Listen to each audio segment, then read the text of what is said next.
I drank a lot of whiskey to get up here. Yeah! A lot of whiskey. Okay. So I think this needs some backstory because I'm starting in the middle of a short story. Basically, this guy was a gravedigger, and he killed his boss, who became a priest, because he said that God told him to do it. And now he's about to get electrocuted in the electric chair for doing it. So, and fun fact, apparently in Alabama, if you were convicted before like 1970, you can still choose to die in the electric chair. So, fun fact, Google it.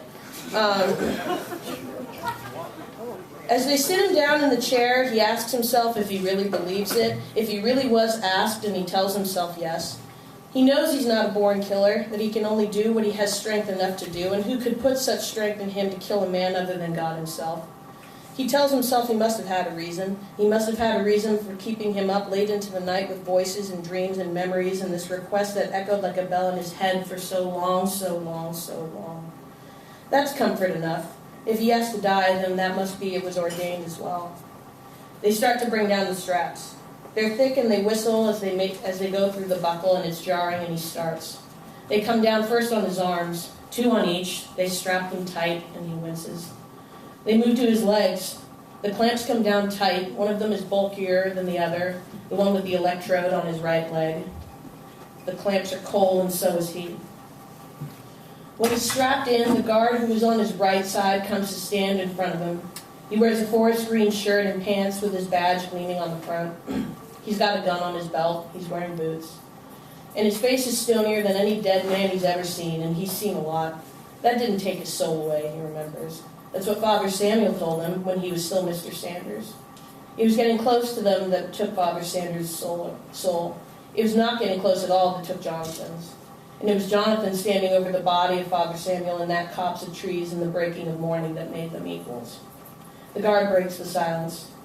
Jonathan Andrew McManus, you've been condemned to die by the electric chair as mandated by the state. Do you have anything to say before your sentence is carried out? He has sat in his cell for 6 years, rehearsing this moment over and over in his head, down to the moment when he will feel himself leave his body and the electric current carry him to the tide of his mortality. When he will face whatever there is to judge him, whether it's Peter or Jesus or Father Samuel himself. When he rehearses what he might say to them. He does not know what he will say to these people, these gawkers, these old crows, young cardinals. He can't tell which. I did what I was asked, he says. Silence, silence, the fluorescent bulb hums. The guard looks as if he's waiting for Jonathan to continue, but they just stare at each other. The guard's eyes remain stony and expressionless, but they reach an understanding. He nods. From behind, Jonathan feels hands come up and over him. They put the black cloth mask over his face. It reaches down past his neck, but there is a hole for his nose. Everything is dark. His head is wet as a sponge is placed on his head over the bald spot they just shaved after reading him his death warrant. The steel skull cap goes over that. He's still cold. The twitch in his stomach is still there.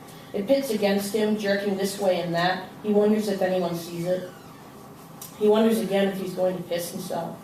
He wonders if he'll remember what he's rehearsed for after. Jonathan Andrew McManus, electricity shall now be passed through your body until you're dead in accordance with state law. God have mercy, God have mercy, God have mercy on your soul. What soul? The humming, always the humming, the price of the quiet. In those few moments between the silence and the waves that will come and take him home, Jonathan asks everything. He doesn't see his life flash before his eyes. He doesn't see images of himself as a child or growing up or wondering how things could have been different. He doesn't contemplate whether or not he's sorry. He doesn't think about heaven or hell. Aren't such things relative? He asks himself this. He asks himself many things. Like if he lowered each casket slow enough for last goodbyes. If shaking hands and giving a nod sufficed. If you can remain the same. If the end hurts just as much as the beginning. If the last breath is as loud as the first. If in the late stages of himself and Father Samuel and every apostle or martyr or dead howler there resides the burning decision, the yes and the no. If this is what it means to be asked, he says to himself in the quiet of his own mind, I wonder what it's like to be told. And then he is told. Thank you.